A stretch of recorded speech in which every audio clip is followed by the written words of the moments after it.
ہو، اہل حدیث youth force ہو، تحریک حرمت رسول ہو، ان سب تنظیموں نے آج پاکستان بھر میں حرمت رسول کا دن منانے کا اور تحریک چلانے کا اور جلوس نکالنے کا اعلان کیا۔ الحمدللہ 20 سے زائد مقامات کے اوپر صرف لاہور میں یہ احتجاجی مظاہرے کیے جا رہے ہیں، لیکن یہ ایک دن حرمت رسول کے لیے مختص کرنا ہمارے مسلمانوں کے لیے ہر دن حرمت رسول کا دن ہے، ہر دن دفاع رسول کا دن ہے، ہر دن دفاع ختم نبوت کا دن ہے۔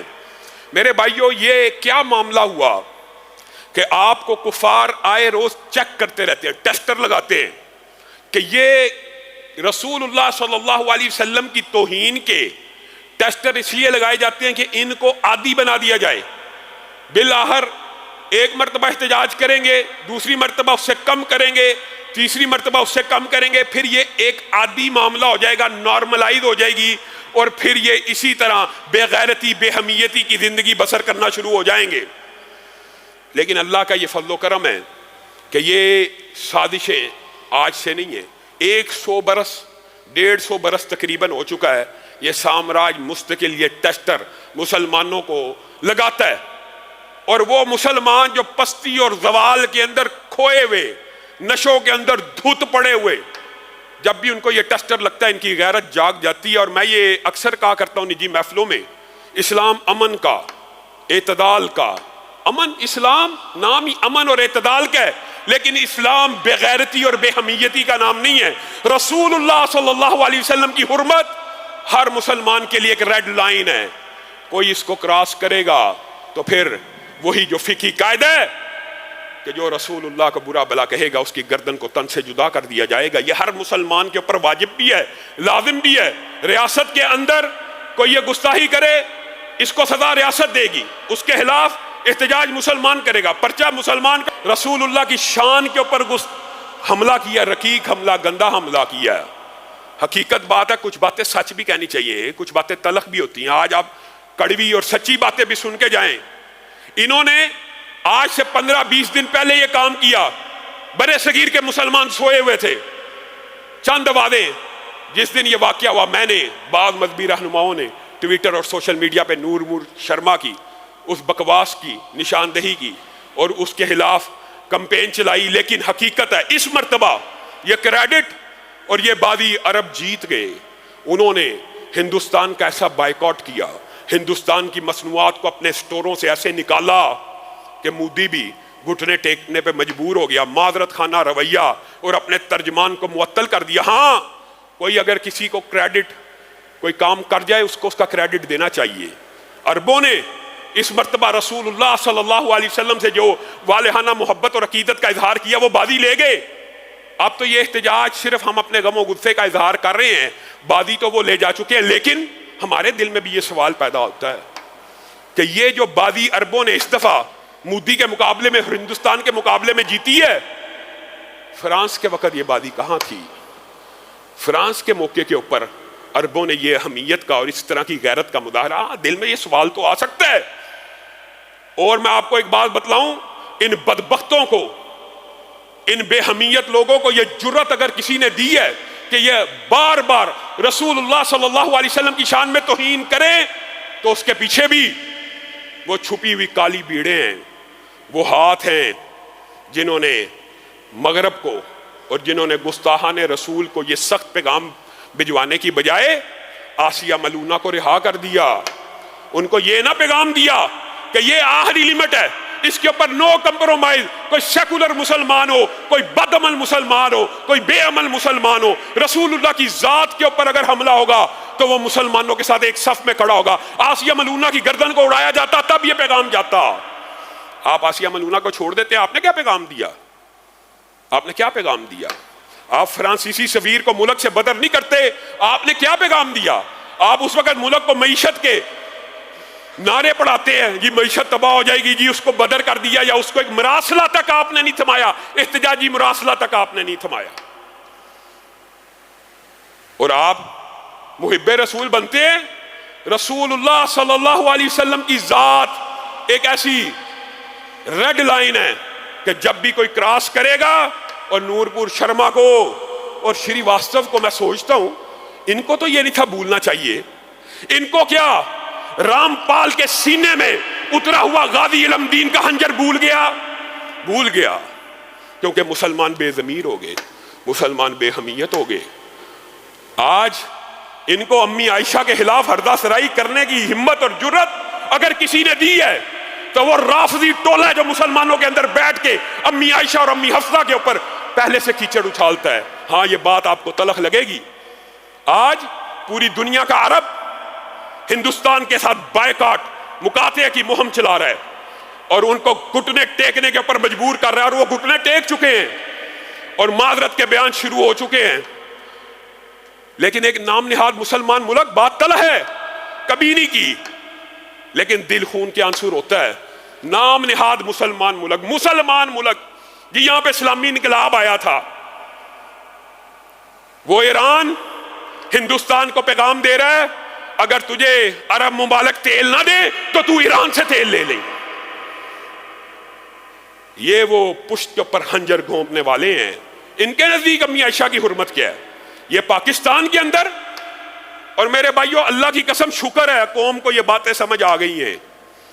ماں عائشہ کے رسول اللہ کے حرم کے اوپر حملہ، رسول اللہ کی ازواج کے اوپر حملہ، رسول اللہ کے گھر والی عورتوں کی عزت و ناموس پہ حملہ، رسول اللہ کی ناموس پہ حملہ ہے۔ اللہ کا شکر ہے مسلمانوں کو یہ بات سمجھ آ گئی ہے۔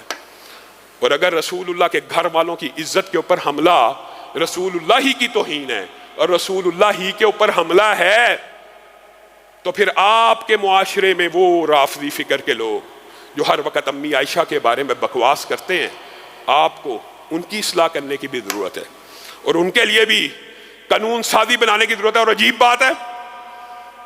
عجیب بات ہے فریڈم آف سپیچ کا نعرہ لبرل اور سیکولر لوگ یہاں پہ یوز کرتے ہیں، کسی مذہبی رہنما کی توہین کر دینا کیا فریڈم آف سپیچ ہے؟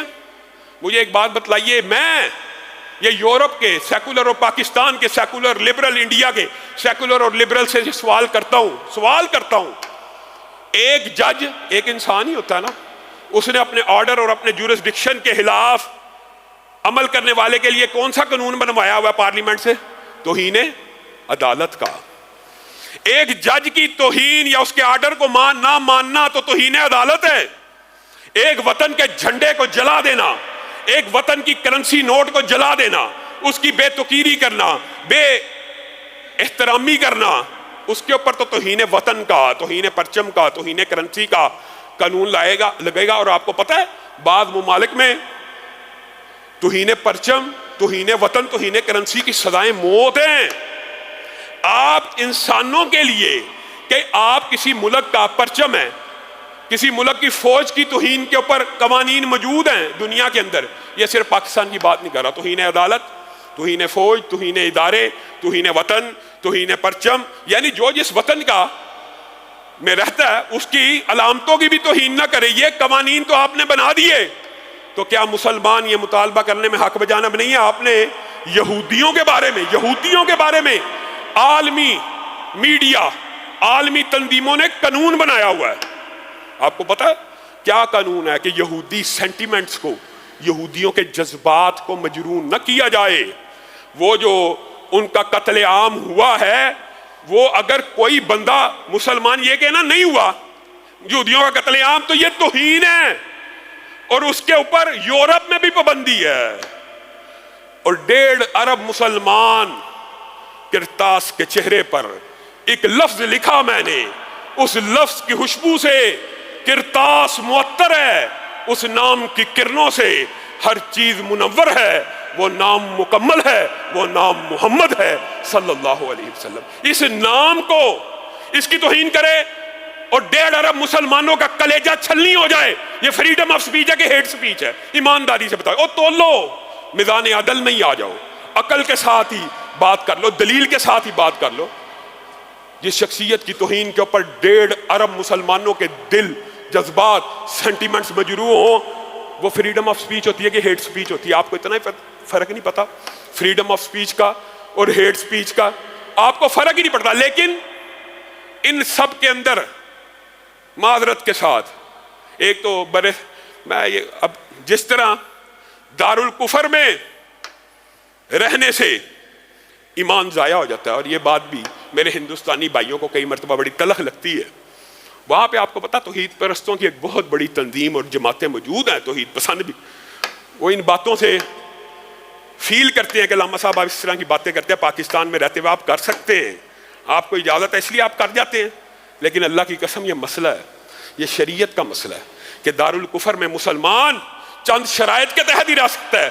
مسلمان کا غلام رہنا, مسلمانوں کا کفار کا غلام رہنا مسلمانوں کے ایمان کو ضائع کرنے کے برابر ہے. اور دارالکفر میں رہنے کی جو شرائط ہیں, اگر ہندوستان کا مسلمان بھی ان شرائط کے مطابق نہیں رہتا, اگر وہ ہندوستان کے قلب سے ایک نئی اسلامی ریاست کے وجود کی جد و جہد نہیں کرتا, اگر وہ ہجرت کا ارادہ نہیں کرتا, اگر وہ اس کفر کی حکومت کو ختم کرنے کی جد و جہد میں شامل نہیں ہوتا, تو یہ میرا فتویٰ نہیں ہے, یہ رسول اللہ صلی اللہ علیہ وسلم کا فتویٰ ہے. ان قرآن کی آیتیں ہیں. اللہ تعالیٰ قیامت کے دن ان مسلمانوں سے پوچھے گا کیا تمہارے لیے اللہ کی زمین کے اوپر کوئی وطن ایسا نہیں تھا, کوئی دھرتی ایسی نہیں تھی جہاں پہ چلے جاتے, نکل جاتے, ہجرت کرتے, یا واپس پلٹتے, یا ان کے ساتھ لڑتے, یا ان کے ساتھ جہاد کرتے, یا ان کے ساتھ قتال کرتے.